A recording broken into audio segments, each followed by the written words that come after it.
15वीं सदी का कमाल, छपाई मशीन, प्रिंटिंग प्रेस ने दुनिया को हमेशा के लिए बदल दिया। एक जर्मन आविष्कारक जोहान्स गुटेनबर्ग को इस जबरदस्त आविष्कार का श्रेय दिया जाता है। उनके समय से पहले किताबें हाथ से बड़ी मेहनत से लिखी जाती थीं, जिससे वे दुर्लभ और महंगी होती थीं। गुटेनबर्ग की छपाई मशीन में मूवेबल टाइप का इस्तेमाल होता था। एक ऐसा सिस्टम जहां हर अक्षर एक अलग, दोबारा इस्तेमाल होने वाला ब्लॉक था। इस नए तरीके से किताबों का मैस प्रोडक्शन मुमकिन हो गया, जिससे ज्ञान पहले से कहीं ज्यादा लोगों तक पहुंच पाया। गुटेनबर्ग का पहला बड़ा प्रोजेक्ट 1450 के दशक में गुटेनबर्ग बाइबल की छपाई था। यह खूबसूरत और क्रांतिकारी किताब इतिहास में एक महत्वपूर्ण मोड़ साबित हुई। छपाई मशीन तेजी से पूरे यूरोप में फैल गई। इसे वे लोग ले गए जो लिखे हुए शब्द की ताकत को बांटने के लिए उत्सुक थे। इसका असर तुरंत और गहरा हुआ, जिससे संचार और ज्ञान के आदान प्रदान का एक नया युग शुरू हुआ।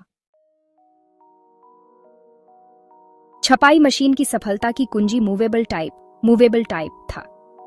इस चालाक सिस्टम में वर्णमाला के प्रत्येक अक्षर के लिए अलग अलग धातु के ब्लॉक बनाना शामिल था।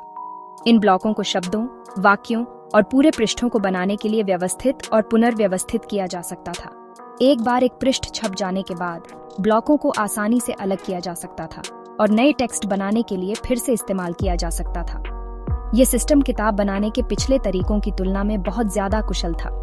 हस्तलिखित पांडुलिपियों मैन्युस्क्रिप्ट्स की नकल करना समय लेने वाला और गलतियों से भरा काम था। मूवेबल टाइप से प्रिंटर एक टेक्स्ट की कई प्रतियां जल्दी और सही तरीके से बना सकते थे।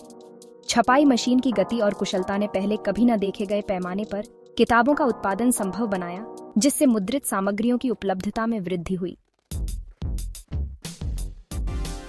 छपाई मशीन ने ज्ञान को सबके लिए सुलभ बना दिया। इसके आविष्कार से पहले किताबें मुख्य रूप से अमीर लोगों, धार्मिक संस्थानों और विश्वविद्यालयों के पास होती थीं।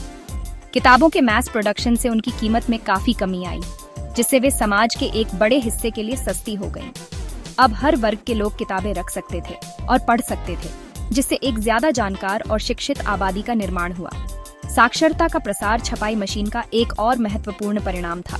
जैसे जैसे किताबें ज्यादा आसानी से उपलब्ध होती गईं, वैसे वैसे ज्यादा लोग पढ़ना सीखने के लिए प्रेरित हुए।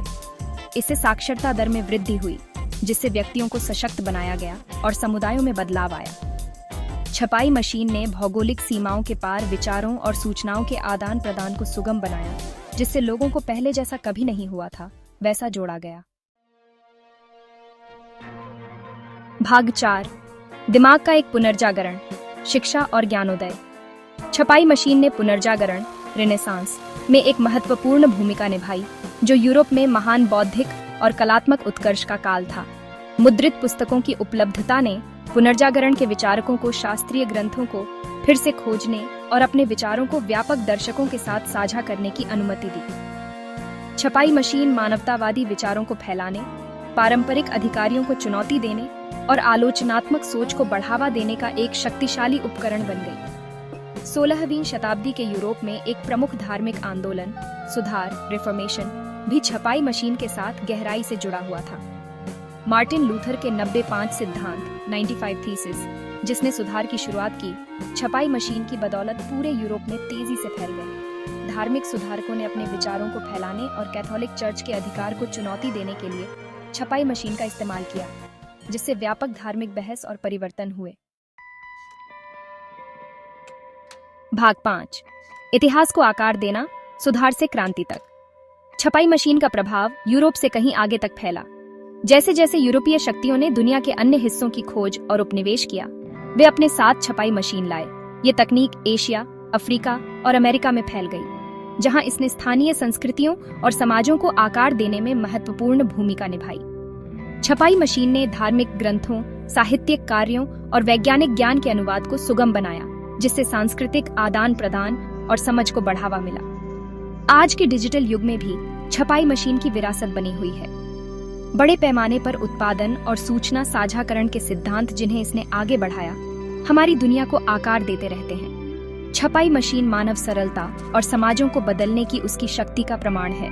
इसके आविष्कार ने मानव इतिहास में एक महत्वपूर्ण मोड़ ला दिया, जिससे ज्ञान और संचार तक अभूतपूर्व पहुंच का युग शुरू हुआ।